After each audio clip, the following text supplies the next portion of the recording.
Hello everyone, welcome to learn with Shefali. तो आज हम एग्जांपल नंबर 2 करने वाले हैं, इंट्रोडक्शन टू ट्रिग्नोमेट्री का।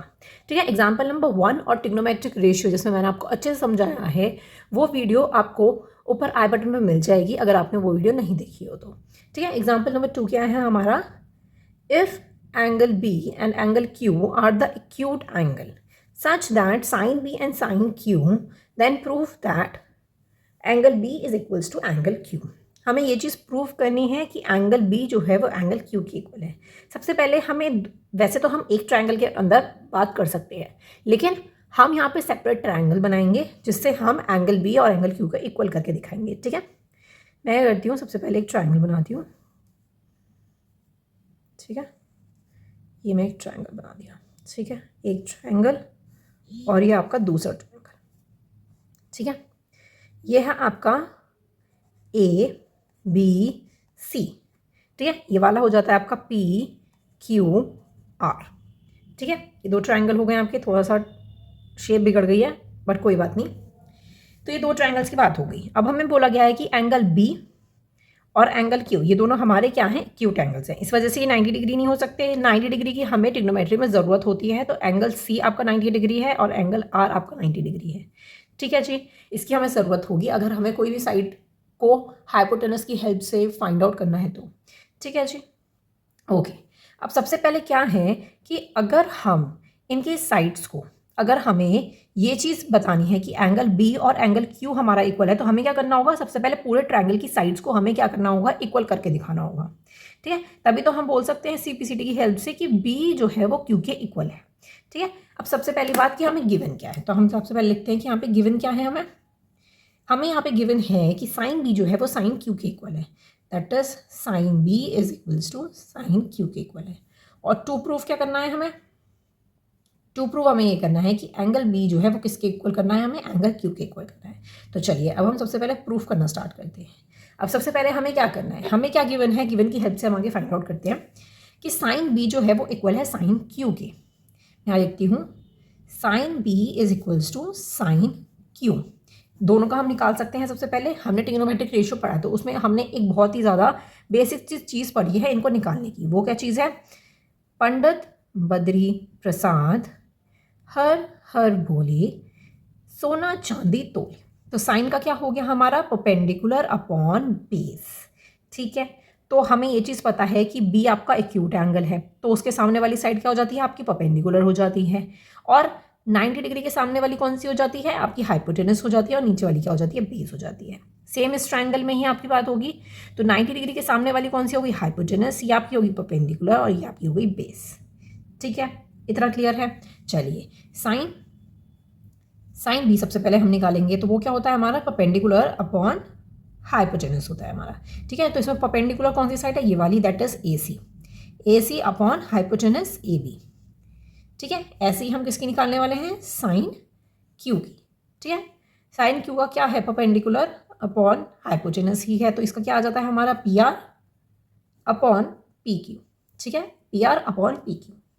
ठीक है, इतना हमारा निकल चुका है। अब जब साइन बी और साइन क्यू की हमने वैल्यू निकाल दी है, तो हम इन दोनों को एक दूसरे के इक्वल भी लिख सकते हैं।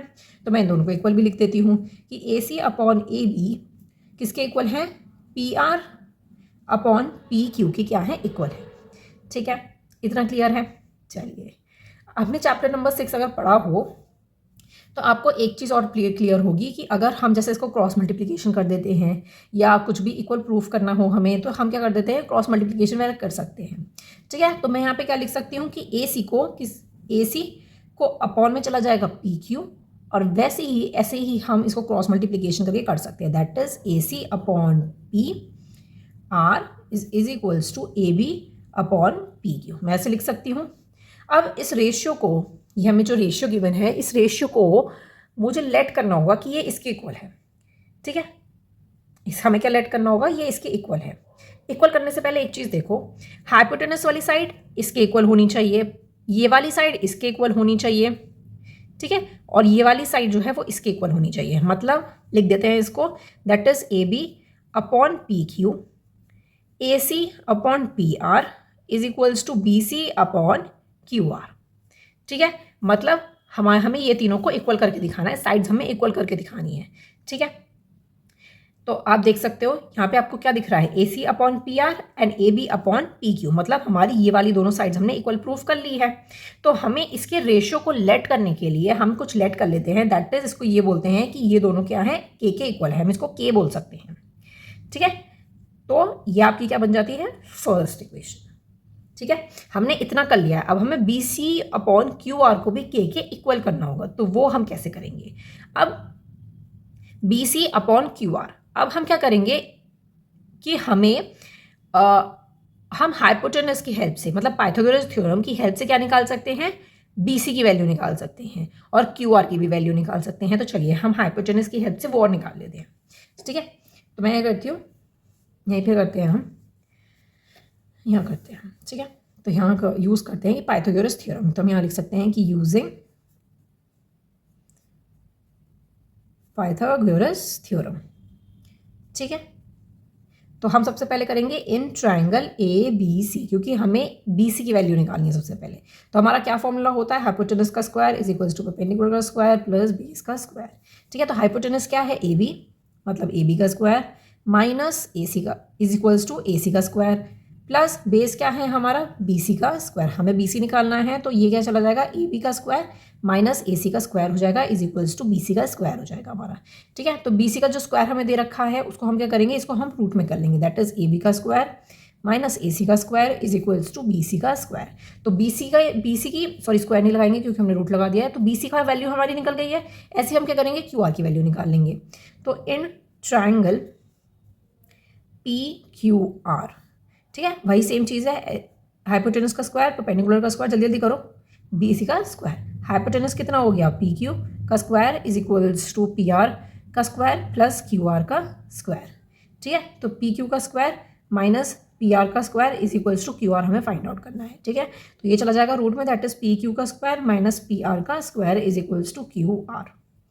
ठीक है, इतना क्लियर है। चलिए अब हमारी क्या है, BC और QR की वैल्यू निकल गई है, तो मैं यहाँ पे लिख सकती हूँ, यहाँ मैं लिख सकती हूँ that is BC upon QR। ठीक है, इनकी वैल्यू हमारी निकल चुकी है, मैं यहाँ लिखती हूँ दैट इज रूट में हमारी हो जाएगी AB का स्क्वायर माइनस AC का स्क्वायर अपॉन में PQ का स्क्वायर रूट में माइनस PR का स्क्वायर। ये आपकी वैल्यू निकल चुकी है। ठीक है, इतना क्लियर है। तो अब हम क्या कर सकते हैं, हमें AC BC की वैल्यू हमें चाहिए होगी। अब आपको पता है कि AC upon PR AB upon PQ ये किसके इक्वल है, K के इक्वल है। तो अगर मुझे AB की वैल्यू निकालनी हो इसमें से, तो हम क्या कर सकते हैं, इसको भूल जाओ, AB की वैल्यू हमें निकालनी है, तो इसको हम कैसे निकाल सकते हैं, ये वाली वैल्यू देखो, तो मैं क्या करूँगी, क्रॉस मल्टीप्लिकेशन कर दूँगी K के साथ, तो क्या हो जाएगा, AB is equals to KPQ। ठीक है, क्या हो जाएगा, KPQ। ऐसे ही आप AB को हटा दो तो आपका AC की वैल्यू कितनी आ जाएगी, दैट इज KPR आपकी वैल्यू आ जाएगी। ठीक है, तो यूजिंग फर्स्ट, अब यहाँ पे लिख सकते हो फर्स्ट इक्वेशन की हेल्प से हमने क्या किया, AB और AC की वैल्यू निकाल ली। तो इसके आगे मैं निकाल देती हूँ, लिख देती हूँ यहाँ पे, AB का स्क्वायर की वैल्यू क्या हो जाती है, KPQ का स्क्वायर ब्रैकेट माइनस AC क्या हो जाता है, KPR का स्क्वायर। ठीक है, अपॉन में आपका सेम रहेगा ब्रैकेट में, दैट इज PQ का स्क्वायर माइनस PR का स्क्वायर। ठीक है, इतना क्लियर हो गया है आपको। इसके आगे आप क्या कर सकते हो, अब आप एक चीज़ देखो कि K इनमें दोनों में आ रहा है और स्क्वायर भी दोनों में आ रहा है, तो मैं क्या कर सकती हूँ, दोनों को कॉमन ले सकती हूँ। तो मैं वो चीज़ कॉमन ले लूँगी, दैट इज रूट में आपका K का स्क्वायर बाहर आ जाएगा, ब्रैकेट में क्या बच गया, PQ का स्क्वायर माइनस PR का स्क्वायर। ठीक है, ये आपका बच गया, नीचे भी क्या बच गया, PQ का स्क्वायर माइनस PR का स्क्वायर। दोनों सेम सेम है, PQ माइनस PR दोनों में सेम सेम है, तो दोनों क्या हो जाएंगे, कट हो जाएंगे। बच क्या गया आपका, बच का गया आपका रूट में K का स्क्वायर आपका बच गया। जब आप इसको K के स्क्वायर को आप जब करोगे तो आपकी वैल्यू क्या बचेगी, K बचेगी। तो अब आप खुद ये चीज़ देखो, हमारा ये दोनों तो हमारा किसके इक्वल हो गया था, K के इक्वल हो ही गया था, तो हमने इसको भी क्या कर दिया, K के इक्वल कर दिया है। तो मतलब ये तीनों ही साइड जो होती हैं वो एक दूसरे की क्या हो जाती हैं, इक्वल हो जाती हैं। ठीक है, इतना क्लियर है, क्या हो गई है, एक दूसरे के इक्वल हो गई है। ठीक है, हमने साइड्स इक्वल करके दिखा दी है। अब हम क्या करेंगे, इसको बोलेंगे सेकेंड इक्वेशन।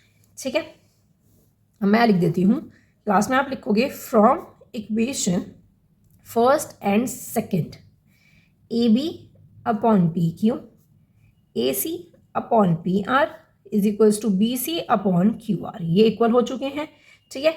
तो हम यहाँ पे क्या लिखेंगे, triangle A C B is congruent to triangle P R Q by side side side, ठीक है, बाय साइड साइड साइड। तो इससे हम लिख सकते हैं कि angle B is equals to angle Q by C P C T, ठीक है। इतना क्लियर हो गया है, क्वेश्चन आपको क्लियर हो गया होगा। थोड़ा सा लेंदी क्वेश्चन था, बड़ा क्वेश्चन था, तो आपको ट्रायंगल्स की बातें भी, प्रॉपर्टीज़ वगैरह पता होनी चाहिए कि हम इसे साइड साइड साइड इक्वल करके हम इसे इक्वल कर सकते हैं, जैसे हमने एंगल बी और एंगल क्यू को इक्वल करा।